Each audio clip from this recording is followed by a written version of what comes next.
こんにちは、アルマです。初めての方、いつも見てくださる方、動画を見に来てくださってありがとうございます。今日もカードからのメッセージをありのままお伝えしていきます。よろしくお願いします。今日のテーマは、あの人にとって私はどんな存在ですか？お相手の本音と今後の動きや流れを聞いていきます。じゃあ選択肢こちらから選んでいきます。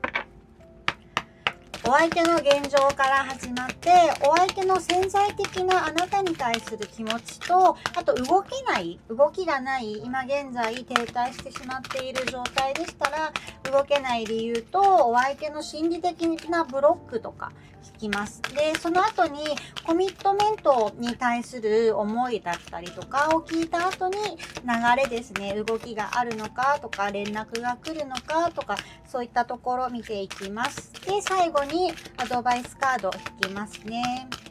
じゃあ1枚目です。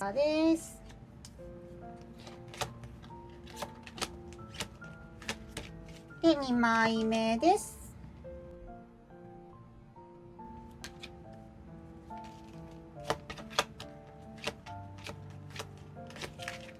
で、3枚目、こちらです。じゃあこちらの3枚の中からお好きなカードを1枚お選びください。複数気になる場合は、複数見てもらって大丈夫です。受け止められるところを受け止めていただけたらと思います。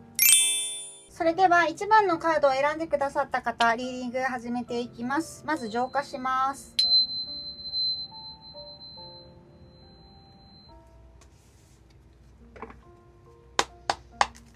それではお相手の現状から見て、手は違う。お相手の現状から見ていきます。こちら、フールの逆位置。ワンドの4の逆位置。ワンドの3ですね。この2枚でもうすでにワンドの3をイメージしてたんですけど、お相手の方、現在、将来についてのこととか、あんまり深く考えてない状態のようです。例えば、お付き合いをしたいとか、結婚をしたいとか、今そういう状態ではないみたいです。これがね、何が原因なのかちょっと聞きましょうね。なんか今始めるタイミングとしては違うって言ってるんですよね。ただ居心地は良くて、今の居心地が良いから、先のことをあまり気にしてないというか、なんかそうした方がいいのかなみたいなところは届いてくるんですけれども、そこに責任を持って飛び込もうとか、飛び込んでもいいけど、あんまり先のことを想定していないっていう感じです。ちょっとなんか、なんていうのかな。いい加減さはある？そんなところかな。なんか恐れてるっていうよりかは、そういう時じゃないって言ってる。その理由聞いてみましょうかね。何についてそういうふうに思うのか、何についてっていうか、どういうことが理由で、思ってるのか、今はただただ違うって思ってる。なんか受け身だったりとかしてるかな。あとは自分の感覚的なところで、そうだな、もっと違う視点が欲しかったりとか、違うものを見てる。例えばこれがね、先ほども言ったお付き合いをこれからしましょうとか、これから一緒に暮らしましょうとか、っていうところじゃない方を気にしてる印象があります。なんだろうな、お仕事とかでもないんですよね。ただ、それじゃないって言ってるかな。じゃあ、ここで、あなたに対するお気持ちがね、どういう風になってるのか、あなたがお相手にとってどういう存在なのか、ここでちょっと、どうして見えないのかっていうのが、外枠が分かってくると思うので、そこ聞いていきましょう。お気持ち、潜在意識。ペンタクルの6。悪くないな。なんか目的そうで、2枚出てきたな。ワンドの5と、ソードのナイト。ソードのナイトに補足取ります。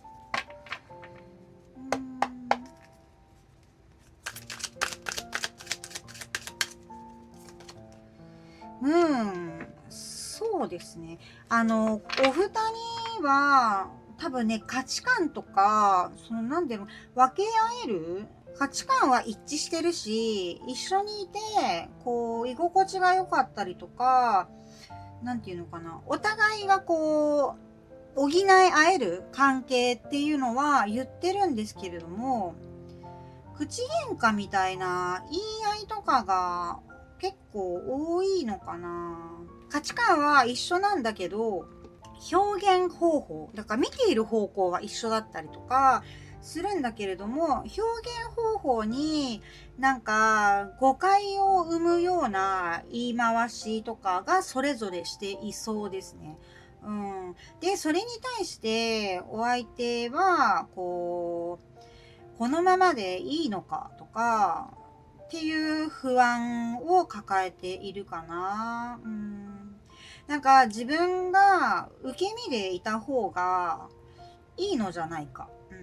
だけど受け身でいるっていうことは、お相手にあなたが例えば何かをアクションを起こした時に、なんていうのかな、自分とこの意見が合わなければ前に進めないじゃないですか。なんかそんなちょっとしたなんかね、恐れというか不安というか、まだ整合性が取れてなくて、仲いい時は仲がすごい良かったとか、なんかそういう精神的なバランスだったり物理的なバランスだったりとか、支え合えるお二人、っていうのは分かってるんだけれども、ちょっと口喧嘩とか言葉でトラブルというか揉めてしまうことが多いのかな。なんかコミュニケーションがうまく取れてない。求めてることが一緒なんだけどな。求めてるというか求め合えてるところが一緒なんだけど、コミュニケーションのところですれ違いが、摩擦が起きやすい。それについて、お相手は不安に感じてしまっている。あなたに対してはそういう風に捉えてるっていうところが入ってきましたね。ただムーンがね逆で来てるのが、それって別に改善できるんじゃないのかなみたいなのはどこかで理解してそうですね。ただそれを受け身になってるので、自分から歩み寄ってどうにかするっていうのはできないし、積極的に向き合うっていうのはその衝突したりすることを避けたいから、ちょっと今は不安の方が大きいっていう印象ですね。もうここまでで結構動かないとかっていう理由みたいなのが出てきちゃいましたけど、もうちょっとね、具体的に動けない理由とか、心のブロックとか、そういったところを具体的に教えてもらいましょ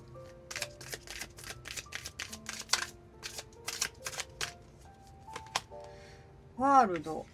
完全に動けない。そうだ、何かお相手の中で腑に落ちてないことがありそうだな。現実的な問題。こっちかな。ハイプリエステス。なんか伝えられてないことがあるって言ってるな。そうだな。なんだこれは。まずね、ペンタクルのエースが言ってるのは、なんか環境だったりとか、物理的なところ、だからまあ距離とか時間とかもそうなのかな。なんかそれが原因って言ってます。あとは、お相手があなたにこう伝えられていないことがありそう。だからこう前に進めないって言ってますね。なんだろう、だからこのコミュニケーションエラーのことっていうのは、もしかしたらお相手が秘密にしていることだったりとか、言いづらくてこう言えていないこと、伝えられてないことがありそうだな。ちょっとオラクルカードを引きます。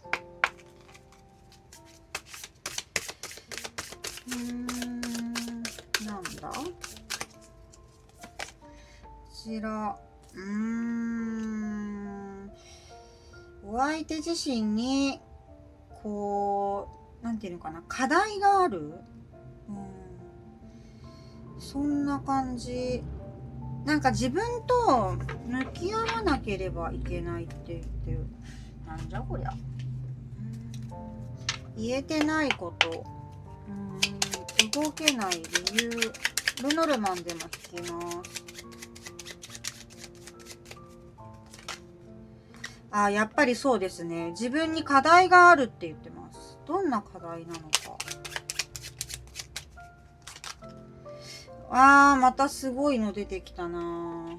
自分の現状、これ今届いたのは、立場がある方とかもいるんですかね。ちょっとタロットカードでもうちょっと深掘りしましょうね。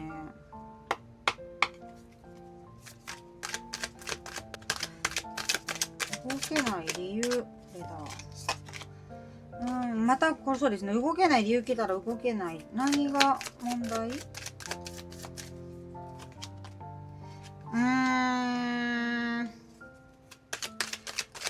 これは複雑さんが多いかな。あとはあなたとの信頼関係についてお相手目線だとなんか結ばれてない、足りてないって言ってます。これはあまりコミュニケーションがやっぱ取れてなかったりすることを言っているのかな。まずは信頼関係のところを紐解いて聞くと、本当はあなたに甘えたりしたいんだけど、それができない。心を開ききれないみたいな、そんな感じ、そういうブロックがあるな。そうだな。で、それっていうのは自分がこう背負いすぎているから、だから自分でそれを手放したり、課題をここで出てくる課題ですよね。を乗り越えたりすればいいんだけど、そうだな。なんか自分自身をごまかしてるっていうのも入ってきたかな。これはなんでこの人はこんなに素直になれないんだ？もうちょっと引こうかな。ここの課題について聞きましょう。おっと、こちら。お金？仕事？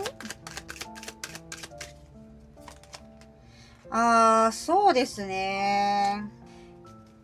お金のことと、ちょっと待って、ラバーズ。エンペラー。やっぱり、ちょっと今日ね、久しぶりに複雑さんが多いのかなって思いました。こちらのカードを選んでくださった方。なんかそういうのがすごい強く入ってくるかなっていう感じかな。自分が、まず、これ、あれなのかな、例えば複雑さんで離れて一人になった時に経済的な心配とかもあるのかな。なんかね、自立ができなくて自分で決められないって言ってます。これちょっと今日複雑さんで進めちゃってもいいかな。まあそれだけね固定しては引かないですけど、一旦ね複雑さんで行くと今バーって入ってきたのは、お相手ね、自分の意思でパートナーと別れる決断をする選択肢がないって言ってるかな。だからもしかしたらパートナーの人に知られてしまったことによって自分からそれを選ぶ権利が失われてしまっているっていうのも入ってきましたね。それと別にそういう、複雑じゃないですよっていう方だとしたら、このエンペラーとこのフールが結構イコールに感じるんですよね。なんか自分はまだそこまで責任を負えない、どっちかっていうと負いたくない、だから一人でいる決断をしているんだけれども、だからそれを自分の中では課題として思っているので、過去のなんていうのかな、ここで経済的な自立とかも出てきてるので、この責任を背負えないとかって言っていることが、経済的に自分に力がないから今はもうそれでいいみたいな、それしかできない、だけどそれを変わりたいって言ってる。自分もそうだな、責任のある選択とか、あなたとどうにか一緒になれるようになりたい気持ちはあるけど、今はそこがちょっと自信がないというか、ちょっとなんかね頑固になってる感じかな。自分は無理ですとか、違いますみたいな、結構はっきり伝えてくるかな。だけど本当は責任感のある自分になりたい、それが課題だって言ってます。そうだね。ちょっとオラクルカードもうちょっと引きますね。この心理的なブロックのところがいまいち入ってこないんですよね。だからあんまり複雑にこの物事を考えたりするタイプっていうよりかは、表面的なところを見て行動したりとかする方なのかな。なんかそんな印象です。なんか自分を否定している、自己肯定感がお相手の方低いのかな。今じゃないって言ってるんだよな。今じゃないっていうか、今の自分じゃダメだって言ってる。なんか理想が高いっていう言い方もできるけど、自信がなかったりとか、自己肯定感が低い、そんな感じかな。そこが自分の心のブロックになってる部分かな。これはね、ここでも出てるけどお相手の課題だからな。あとここで出てきたのは、この自己肯定感の低さっていうのは、自分が幼い時とか、もっと言ってしまえばちょっとあんまり私こういうことを強く伝えたくないんですけど、今聞こえてきちゃったので言うと、前世とかそういう昔からのカルマ的なところ、なんかいじめられてた経験があるとかね、今現在の過去の話で言うと、あと家族の愛情とかをあまりこう感じてね、生きてこれなかったとか、あとはもう工事というか、その前世とか来世とかの話になっちゃうけど、そこの心の傷かな。なんかそこのせいで自己肯定感が低くなってしまってる。そのね、前世がうんぬんとかっていうのは、除外して、まず、なんだろうかな。こう、今の生として考えると、そういった環境かな。あとは、でもな、ここからはあんまり過去の恋愛の心の傷とかっていうのは入ってこなくて、家族とかコミュニティとか社会とかで、そういったところで自分にこう蓄積されていった心の傷、そういったものの影響が強いのかな。すごい感じる。で、はっきりこうノーって言ってる感じもあるので、お相手はかなり自信がない人、弱気というか、ネガティブな視点ばっかり見てしまう。そんなところを感じました。だから、こう、信頼関係を結ぶにしても、こう、自信がないっていうのが強いから、なかなか第三者と、恋愛する相手だったとしても、なかなか相手を信用できなかったりとか、そういったところを背負い込んで、自分の殻に閉じこもって自分に嘘ついている状態ですかね。1番さんとのコミットメントについてどう捉えているのかしら。スターは今ね、シャッフルしながら聞き方、何を望んでるのって聞こうかなって思ったら、もう望んでることをこう示してきたな。ソードの10、自分の回復ですね。回復して2人の関係はこう育んでいきたい意識はありそうですね。ただ今現在はちょっとなかなか、受け取れないって言ってる。そうだな。ちょっとソードの10にもうちょっと聞こうか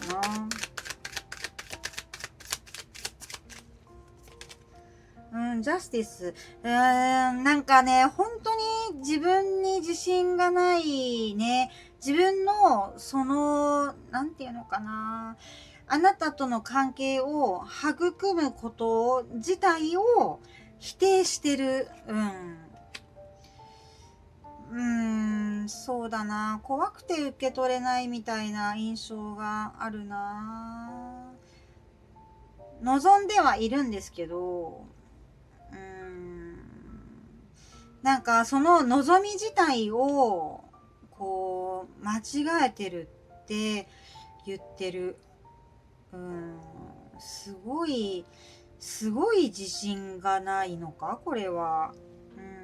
なんで何かお相手との間になんかそうだな、1番さんとお相手とコミュニケーションをとっているところで、お相手がなんていうのかな、過去のそういった傷とかを刺激してしまうようなやりとりとかあったのかな。ちょっと何がっていっぱい聞きますね。ガーデン。今来たのは焼きもち焼きなのかな、お相手。でも焼きもち焼いても表現してくるタイプじゃないですよね、この人。言わなきゃわかんない。そうだな。なんかね、先に進む、なんか、なんていうの、きっかけというか、チャンスというか、そういったものは2人にあったみたいです。だけど、どこかで、扉が閉まった。まあだけど、それ自体は悪いことじゃなくて、そうだな。これ時間、これほっとけばいい。ほっとけばっていうのもおかしいですけど、うん。お相手ね、多分諦めてないと思います。うん。ここでスターを出してくるので、あなたとの関係をね、コミットメントしたいっていう思いはちゃんとある。うん。そうだな。だけど今はもう苦しみ真っ只中なので、もう自分をこう卑下しまくって、自分が間違えてるとか、こんなのは正しくないとかっていう風に状況のことなのか、そういったところでお相手は現状をすごく否定しているんですよね。だから今はなんか無関心みたいな、そういう状況でいるんだと思います。これ連絡とかが全く取れない方も多いんじゃないかな。うん。そうだけど、太陽がね出てきたから、全然太陽と月で全然願望としてはある。ただ自己肯定感がめちゃくちゃ低くて、このお相手が。なので今こういうね連絡がつかなかったりとかっていう現状になってしまってるんじゃないかな。じゃあ今後の流れ聞いてみましょうかね。2人に起こること、バランスが整うって言ってますよ。よかったよかった。なんかお相手の感情っていうのが現実の行動とかとこう統合されていくみたいです。よかったよかった。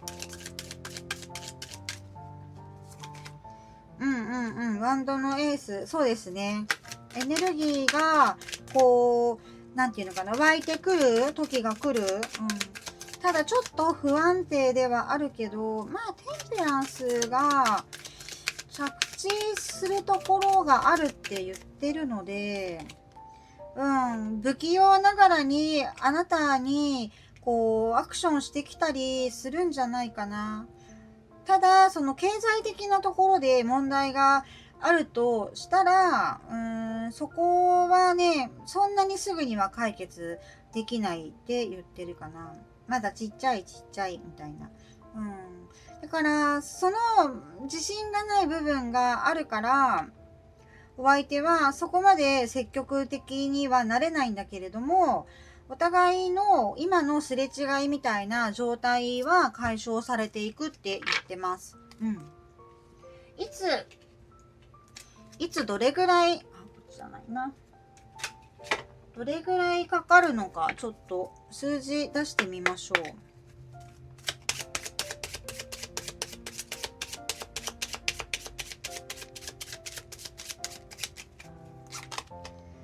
12、コミュニケーションがあるね。これ連絡が来るんじゃないかな。14。なんか、あれだな。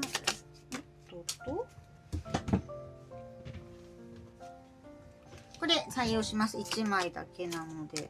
マウンテンか。なるほどね。お相手が言葉にしてくるにはやっぱりお相手のこの課題だよね。課題のところで課題のカードが出て、お相手はね乗り越える必要がある。そしてお仕事のこともやっぱり問題というかキーワードになっているので、この3枚からの印象だとそうだな、12、14、21。でもこれ週単位って感じかな。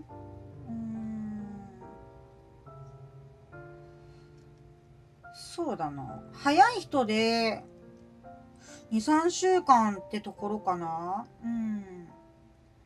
で、最初に引いたカードから届いたのだと、3ヶ月くらいかな。だけど、こう、2枚目、3枚目引いたところで届いたのは2週間、3週間。早い方だと2週間とかじゃないかな、これは。ただ、お仕事のこととかはやっぱり、でもコミュニケーションがつくえば、一旦ね、2人の接点ができれば、いくらでも未来変えられると思うので、上手にコミュニケーションをとって、お互いの価値観とか、その現実的にどういうふうに、こう、関係をね、育んでいくかっていうのを、やって進めていけるんじゃないのかな。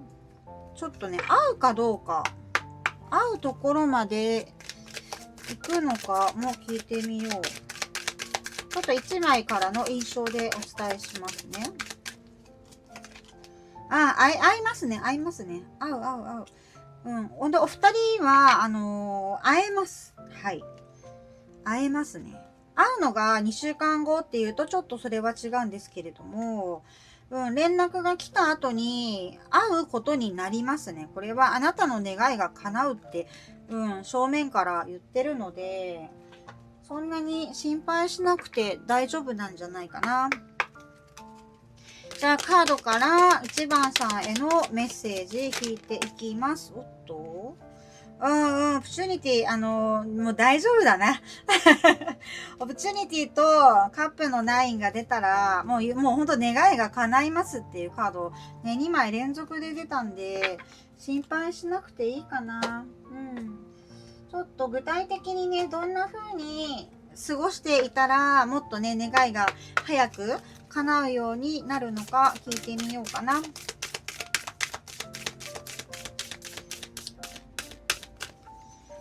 ちら、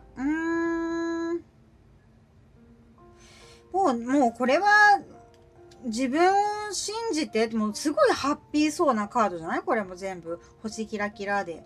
魔法使い、奇跡が起こるって言ってる。あなたが自分で、こう、強く、その願いを、こう、なんていうのかな。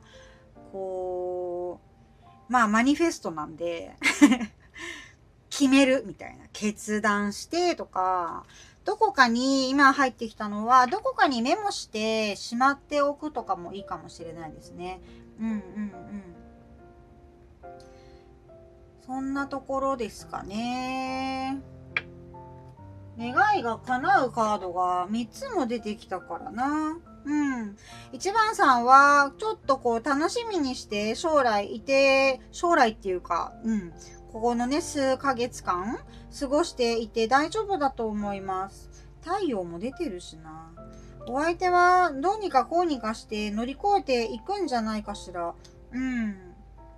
これはね、ちょっと過去からのカルマ的な印象があるから、あれだけど、どんなに自己肯定感低くても、お相手もね、どうにかしたいって思ってるし、大丈夫じゃないかな。ただ不安がいっぱいあるって言ってるけど、ね、この失う、その最初の方に出てたさ、このぶつかり合いが嫌なだけなので、そのぶつかり合いをしないようにはどういう風にしたらいいかっていうところまでお相手は考えてから行動してくるんじゃないでしょうか。はい。1番さんのリーディングは以上になります。最後までご視聴ありがとうございました。何か参考になるところがあったら高評価ボタンを押してください。ちょっとでも気に入っていただけたらチャンネル登録がまだの方はチャンネル登録お願いします。また、いつもコメントやハイプをくださる方ありがとうございます。とても励みになってます。それでは次の動画でお会いしましょう。バイバイ。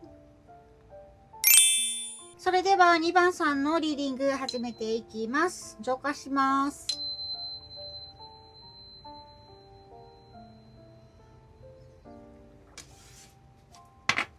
それでは始めていきます。まずはお相手の現状から見ていきたいと思います。こちら、カップの10。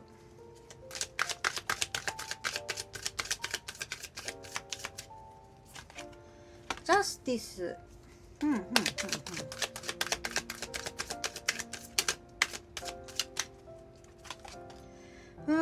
ペンタクルの3です。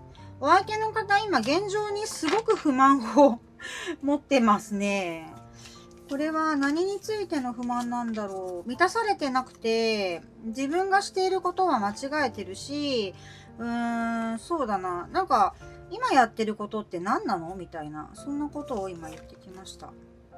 今やってること何なの？こっちが聞きたいけどね。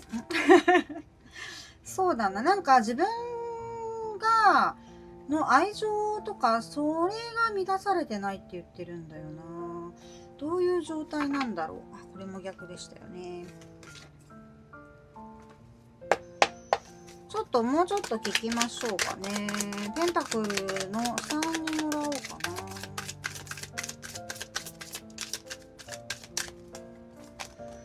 な。ペンタクルの4、手放せないものがあってって言ってるな。もうちょっと聞こうかな。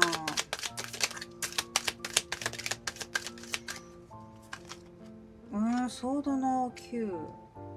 手放せないもの、本当はお相手は手放したいんだけれども、それができなくてすごく苦しんでる。もっと自分が、将来的に、なんていうのか、ためになることをしたい。自分の未来のためになることをしたいんだけれども、それができなくて、絶対そんなのおかしいしって言ってるんだけれども、今は、身動きが取れない。なんかこう、そうだな、自分の気持ちに嘘をつかないといけないって言ってるかな。そんなところかな。お相手の潜在的な気持ちですね。そうだな。なんか愛情のことですごくなんか不満を持っているように届いてきましたね。ちょっと否定的だな。あなたへのお気持ち聞いてみましょう。カップの6。飛び出た。ハイエロファント。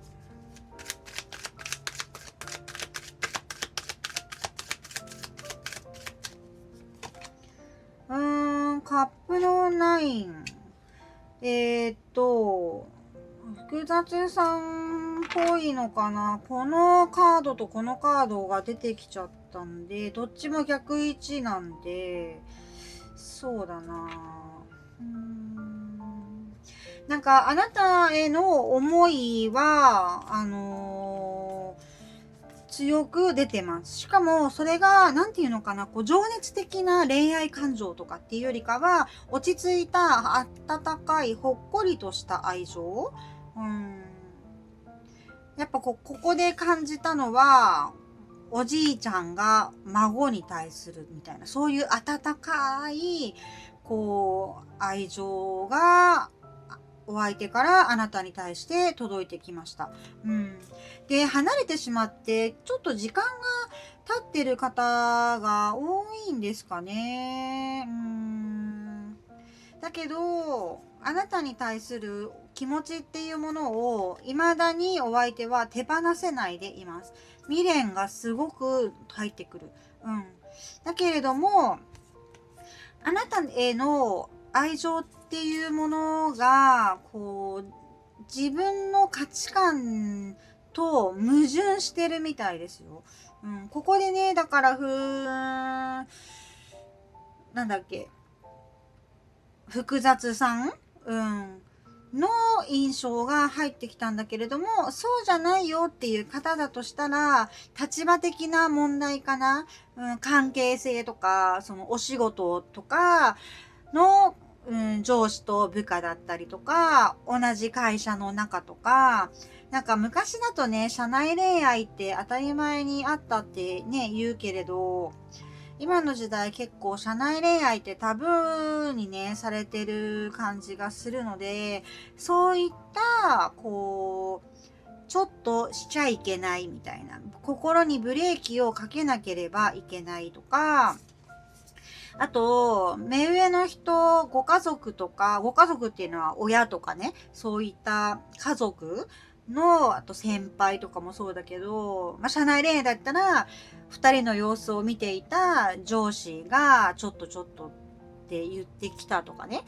とか、家族だったら、親とかだったら、親からお二人のお付き合いを反対されてしまったとか、そういった立場的なところで、ちょっと離れてしまっているのかなって思います。なので、複雑恋愛じゃないよっていう方だったら、ここのカップの10っていうのは、ご本人の親との関係で、反対されてたりとかっていうことを示してるのかもしれないね。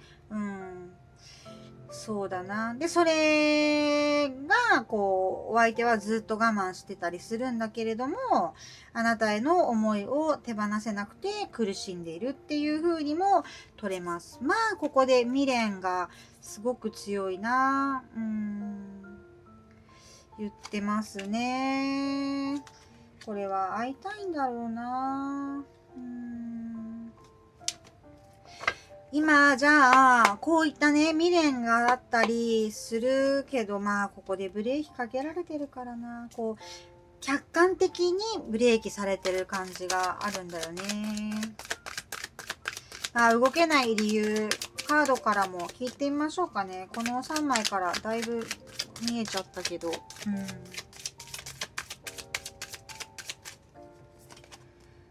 ペンタクルの6。そうね。そうだよね。ソードの4。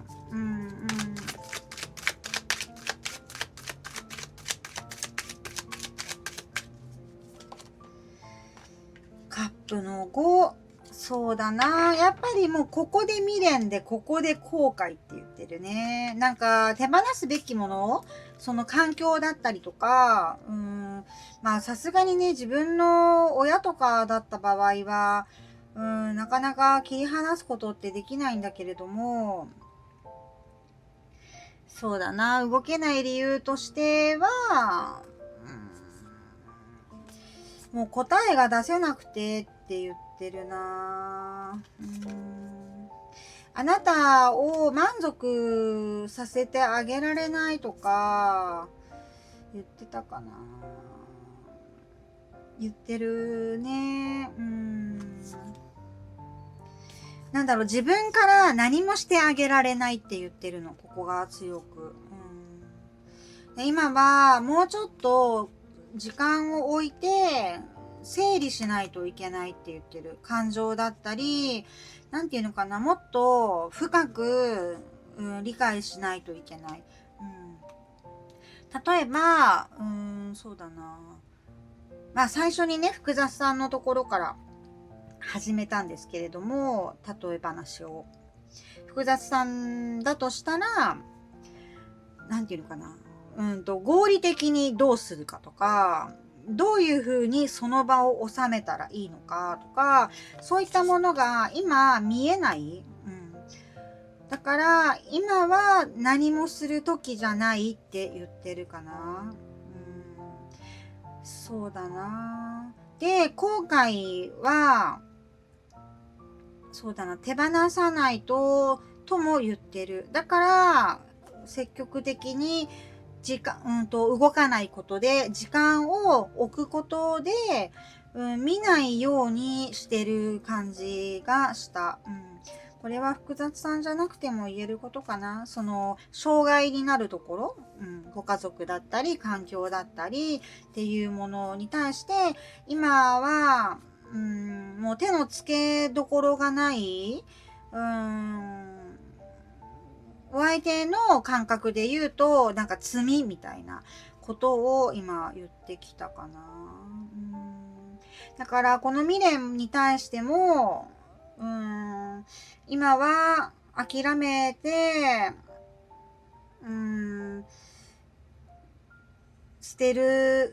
そうだな、これ捨ててるからな。諦めて手放すしかないから、今は動けないって言ってるかな。だから現状でこう手放さなきゃいけないことを苦しんでるって出てるから、苦しみながらお相手は今こう連絡を止めてたりとかするんじゃないのかな。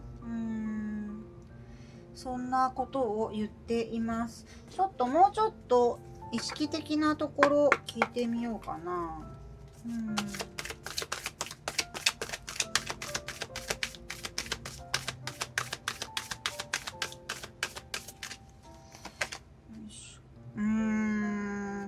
なんかね、こう、そうだな。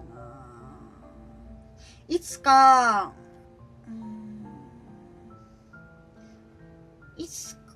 手に入れたいけど、まだ、こう、なんていうのかな。夢みたいな。望みとしてはあるけど、なんか望みとしては、なんていうの、望み自体も手放したくはないんだって、お相手は。だけど、現実としては、今はそうするしかないから、動かないって言ってるかな。なんかこう、切れてない感じっていうのも、お相手は心のどこかで感じていてたり、それを支えにしてる部分があるって言ってるかな。そうだな。じゃあお相手があなたとのこう未来とかねに対してどうこう思ってるのか、コミットメントとかそういったものに対しての思い聞いていきましょうかね。ハングドマン。なんかありそう。おっと、これはさすがに出過ぎなのでしまいますね。今日は。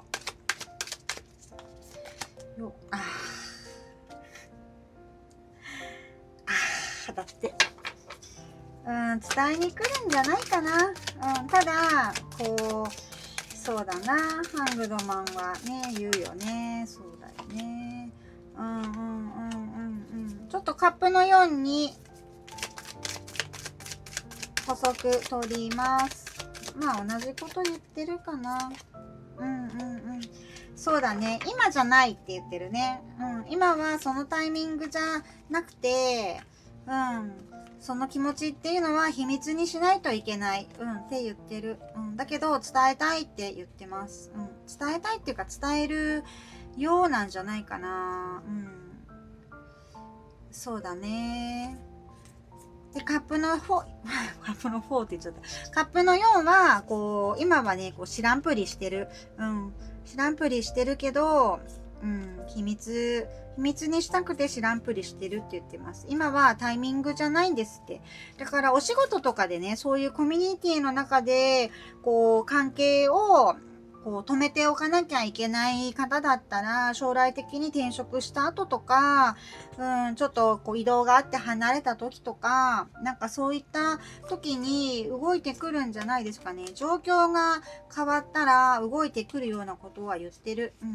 だけど今は、その自分の中にある愛情とかそういったものはこう見て見ぬふりして秘密にしておきたいんですって。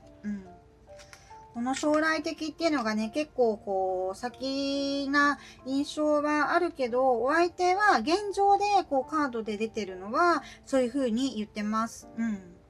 またね、こうね、ちょっとしたタイミングとか流れとかでエネルギーのね、変化があったりすると、ここはもしかしたら変わってくるかもしれないんだけれども、まあタロットカードってだいたい2ヶ月、3ヶ月ぐらいで動いてくるものなので、一旦お相手が今感じてることとしては、そういったところかな。あなたにコミットメントする旨をこう伝えに動くって言ってます。そしたら、アドバイスカードを、ももう一枚、そのね、ここの気持ちを、ロマンスエンジェルで聞いてみようかな。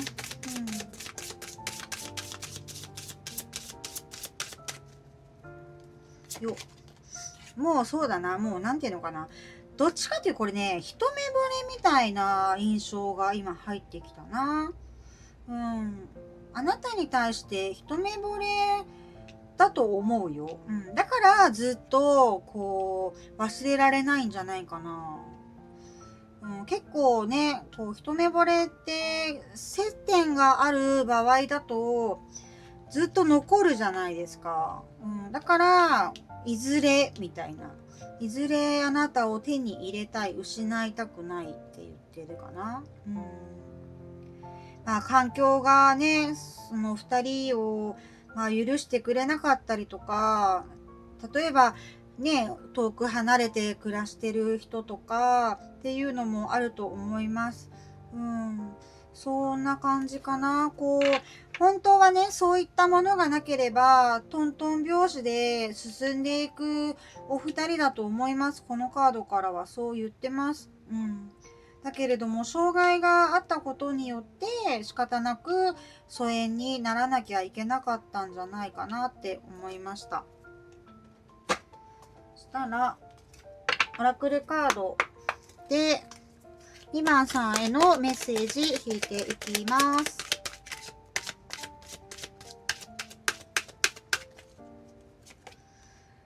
リカバリー。これやっぱり戻るね、2人は。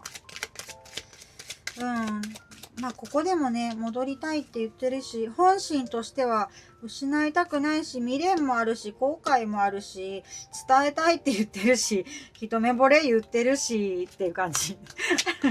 それは戻るね。なので、これ2番さん楽しみにしてていいんじゃないかな。そうだな、ゲットモアインフォメーション。お相手の状況とか、何かこう、シェアできるツールとか SNS とかあったら、そういったところから現状を見るっていうのもありなんじゃないかな。例えばさっき同じね、会社とかっていうところを例えでこうずっと話し始めたけど、お相手の退職とか、移動とか、そういった情報とかもあるんじゃないかな。近い未来にって言ってます。もし、会社違うよとか、そういった方だとしても、そうだな。例えば、違う会社でも取引相手だったりとかっていうのもあるじゃないですか。で、その、引き継ぎがあったりとかしたところで、そういう、なんかあの人辞めちゃうんですよね、みたいな風な展開になるかもしれないし、そうじゃなくて、ただ単にご家族に反対をされてしまっているとしたら、どういう情報、でもそれだったら共通の知り合いとか環境がなければ、SNS だったり、あとは今だとね、マッチアップとかで知り合ったりしたお二人だったりすると、共通の何かっていうのがないと思うんですけれども、でもね、なんか、もっと新しい情報が入る、教えてもらえるみたいなのがあるので、意外なところで接点があって、そこから聞くとか、そういった何かありそうだな。近い未来にって言ってる。で、お二人の関係っていうのは、回復していくって言っています。やっぱね、恋愛はね、一目惚れ最強だからね。私はそう思ってます。はい。ただそのなんだろうな、ただの性欲的なさ、一目惚れは当てにならないけど、ここではそういう、あれじゃない、そういう一目惚れのことは言ってないんで、はい。安心して。じゃあ、2番さんね。待って、今触った久しぶりに。ニューキャリアだからやっぱりお仕事関係でつながってる人が多いのかな。やっぱ転職とか移動とかなんか仕事のエネルギーがすごい入ってくるな。ね、何か変化がお仕事関係でありそうですね、お二人の関係は。うん。そんなところでいかがでしょうか。2番さんのリーディングは以上です。何か参考になるところがあったら、高評価ボタン、ちょっとでも気に入っていただけたら、まだな方はチャンネル登録お願いします。また、いつもね、コメントやハイプくださる方、ありがとうございます。とっても励みになってます。それでは、次の動画でお会いしましょう。バイバイ。それでは3番さんのリーディング始めていきます。浄化します。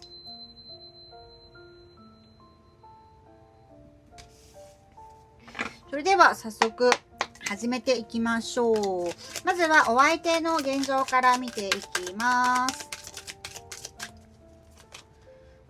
ワンドの3、逆1。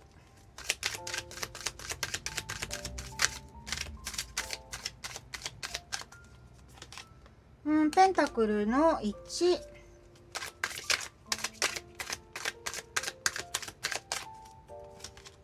エンペラーじゃないや、エンプレスの1。この最初、ワンドの3からスパンと届いたのは、お相手ね、動き出したいって言ってるんですよね。だけど、状況が許してくれない。ブレーキをかけられてるって言ってるな。そう。で、そんな風に1枚目を受け取ったら、2枚目がペンタクルのエースで、やっぱり、すごいやりたいこととか、進みたい道とか、そういったものが具体的にもうね、ひらめいてるんですよね。だけれども、今は、なんだろうかな、そこ、これブレーキかけられているところで、なんか状態が、なんていうのかな、最初に言ったと思うんですけど、邪魔がね、言ってないかな、私感じてただけかな。邪魔が入ってることで、積極的に自分から選んで行動ができないって言ってる。で、そのやりたいこととか、進みたい方向には、すごい強い思いがあるんだけれども、それを今、抑えないといけないって言ってる。そんな感じがするな。そうね、自分で、こう、新しい道っていうのを、やっぱりね、生み出していきたい。自分で道を開きたいって言ってるんだけど、そこに邪魔が入ってる、そんなことを言っています。ちょっと、もう一枚引きますね。飛び出た。こちら。ウィール・オブ・フォーチューン。そうだな。やっぱりね、これ今お仕事のことが入ってきたな。今は、その時じゃないって言ってるな。ちょっとオラクルカード引かせてください。なんかタイミングが悪いっていうのが明確になってる現実があって、やりたいことが進みたい道、これが例えばあなたとのこう再接続とかなのかもしれない。でもそっちの方が入ってくるな、エンプレス。そんな感じ。今日これ2回目、違う。はい、何でもないです。でもこれ違う、あれですね。個人鑑定の時に出てきたカードでした。全然関係なかったです。すいません。もう一枚引きますね。なんか、こう、先輩だったりとか、お仕事関係、社長だったりとか、なんかね、例えば、自分のプライベートな時間を作りたいのに、押さえつけられてる感じ。そんな感じがした。今そんなことしてる場合じゃないだろうみたいな、なんかそういうことが聞こえたかな、今。本当は自分の、行きたい通りに楽しみたいのにできないって言ってるかな。ちょっと、あんまり私オラクルカード逆取らないんですけど、この逆がすごいセーブを受け止めましたね。なんか自分の中では今だって思ってるんだけど、それをこう目上の人、に止められてるって言ってる。じゃあ、お相手のあなたに対するお気持ちですね。ちょっと深めなところを聞いてみたいと思います。マジシャン。これ環境が許されてない感じかな、お二人は。カップの10。そうですね。お気持ちはすごく強くあるけど、それを表現できない環境にいる。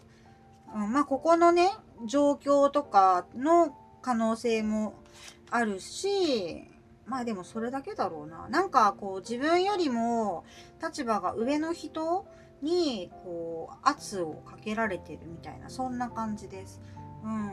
本当はあなたとこうリラックスしたね、お互い2人だけのこう祝福とかそういったものを得たいんだけれども、ここでも言ってますよね、カップの10。あなたとのこう恋愛関係とかをもう完成させたいんだって言ってます。だけど状況が整ってなくて、それができずにいるって言ってますね。これ邪魔が入ってるんだな。動けない理由ですね。動きがない理由。ちょっと、ここのエネルギーが強いので、動けない理由っていうのは多分外部からのことだと思います。ここでもうお相手は動きたいって言ってるので、なので、こう、なんていうのかな、ここのプレッシャーから得てる、先進的なね、心理的なっていうのかな、ブロックを聞いてみましょう。伝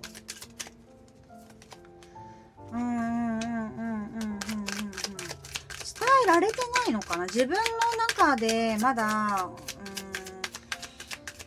抑え込んでるんだね。そうですね、自分で考えて自分で結論を出してる。ここね、あなたに伝えられたらまたなんか違うこととかできそうだけどな。全部言ってるな。これもコミュニケーションができてないことを言ってる。秘密だし、自分で勝手に考えて決断してて、で、現実と感情っていうものの答え合わせができない。気持ちをすり合わせてっていうのができない。そうだな。この人、あれですかね。自分の勝手に答えを出しちゃうタイプ。話してくれればね、済む話ってたくさんあると思うんだけど、なんかそういった事情で今お相手っていうのは離れてしまっている人が多いのかな。離れてしまっているっていうよりかは止まってしまっているっていう印象かな。どちらかというと。そうだな。こんなことしててさ、お相手は何を望んでるんだろう。あとなんかね、シャイな感じ、なんかこう内気とか、そういったところも入ってくるんだよな。だけど自分の決断にはなぜかすごい自信を持ってるんだけど、まあそれは間違えてるよね。まあでもここのストレスとかもあるのかな。今一番身近にいる、まあお仕事とかの状況とかもあるんだと思います。そこからのプレッシャーがあって、やっぱりこう、なんていうのかな、周りの目とかを気にするタイプなのかなって思いました。だからあなたに相談するとか、あなたとコミュニケーションをして2人でどうにかすればいいものを、それをしないで自分で決めちゃってる。そんなところかな。これちょっともうちょっと引こうかな。オラクルカードで引きます。こう自分で決めてることに対して何をどう思ってるんだろう。これは正しいと思ってるのかな。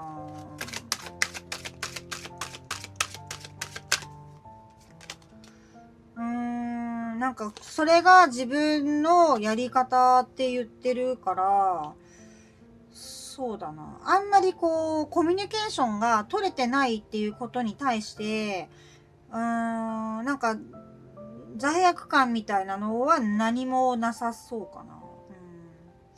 これだってそうじゃんみたいな考えたところで、2人で話し合ったところで答え変わらなくないみたいなことを言ってますね。なんか無駄なことが嫌いなのかな、この人は。無駄なことって本人が思ってるってことね。全然話し合った方がいいと思うんだけど、私は。ねえ。大体そうだよね。ほうれん草って知ってるって感じ。ね。今後の流れ、今後の流れっていうよりかは、私こんな風にね、お相手がなんか思い込んで正しいって思い込んでるから、ちょっとお相手が今はこうだけど、何を望んでるのか聞いてみようかな。だってあなたに対する気持ちはこうやって結構強めに言ってるんだよな。望み。いや、お相手はあなたの方に進みたいって、未来を見て、進みたいし、なんか、うまく高く飛びたいって言ってる。で、ここの今の現状の気持ち、ここだよね。ここのさっき言ってもしょうがないじゃないみたいなのは手放して、前に進み、これ多分タイミングを見計らって、そういうのは手放してくるのかな。そんな感じ。まあただうまく伝えられるかなみたいなこと。この人やっぱ言語化が下手なのかな。気持ちを言葉に乗せて伝えるっていうのが下手だから、だからそれをしないのかな。でそれがお相手にとっては当たり前になってるからっていうことなのかな。だけどね、このワンドのナイトは、このあなたと一緒になりたい、始めたいっていう気持ちを、もう前面に出して伝えに行きたいって言ってるんだよね。なんか伝えに行くっていう言葉じゃないね、この人は。なんか表現したい。なんかこの人は言葉で伝えるっていうよりかは、行動で示す人、なんかそんな感じがした。言葉は下手なんですって。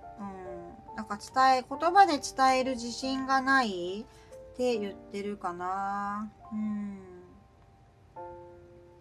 あと、その感情がね、ちょっとね、こう、なんていうのかな、複雑、いろんな思考が混ざってる。でそういったごちゃごちゃしたものを置いて、とりあえず会いに行くとか、その行動であなたに気持ちを伝えたいとは言ってるね。これは時間を作るっていう認識でいいのかな。ちょっと聞いてみましょうかね。どういった形で伝えてくるのかな。とはいえさ、今の時代さ、突然会いに来たらストーカーじゃんだからでも本当に不器用な人は待ち伏せとかするのかな。偶然を装ったりとかしてね。その可能性はあるよね。でも違う、手紙って言ってる。そうだな、メッセージが届くみたい。ブックだね。どっちも文字なので連絡が来るって言ってる。待ち伏せすんのかなとか言いながら聞いたら違いますって言われた。こんな2つで飛び出てくるかな。強調されました、私。なんか外れてますけどって言われた。一気に出てきた。お相手は、行動で示すっていうその行動は、多分ね、言葉であなたに対するこういったね、思いを伝えるっていうよりかは、会うための、会ってあなたに愛情表現をするためのアポイントメントをで、テキストで伝えてくるって言ってます。ここのね、トラブルだったりする、この縛られてるしがらみみたいなものから解放された時に来るんじゃないのかな。で、そこへの、こう、自分の社会的なことを優先する思考とかっていうのを手放して、来るっていう感じかな、印象的にはね。そしたら、タロットじゃないか。一応ね、ロマンスエンジェルさんで、はっきりともうちょっと愛情について語ってもらおうかな。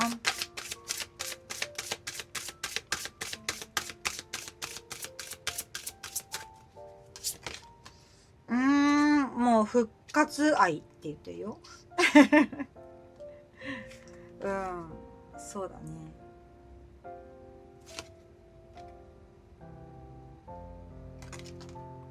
復活愛。これ、お付き合いしてた人が多いのかな？この3番さんはね。それか、お付き合いじゃなくても、こう、もうちょっとなんでだろうみたいな、いい感じだったのに急にみたいな感じの人とかが多いのかな。復縁のカードですね。もう言うまでもない。復縁さんが、復縁希望の方が見てるのかな。素直な心で多分打ち明けてくるよって言ってるかな。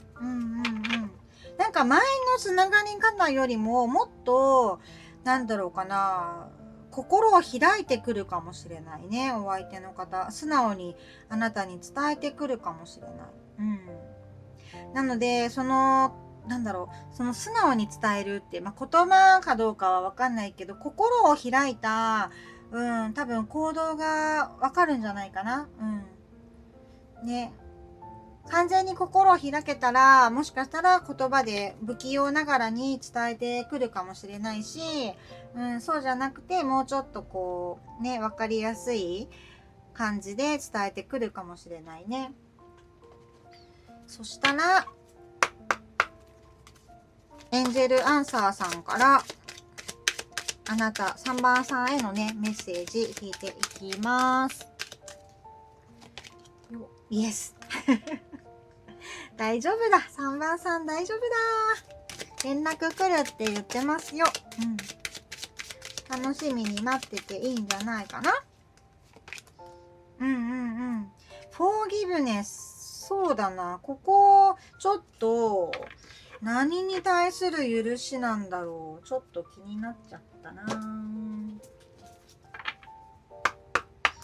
あなた自身何かこのお相手との関わり合いで自分を責めてしまってることとかあります？なんかそういうことを今感じました。そうだね。なんかあなた自身をもっと、そうだな。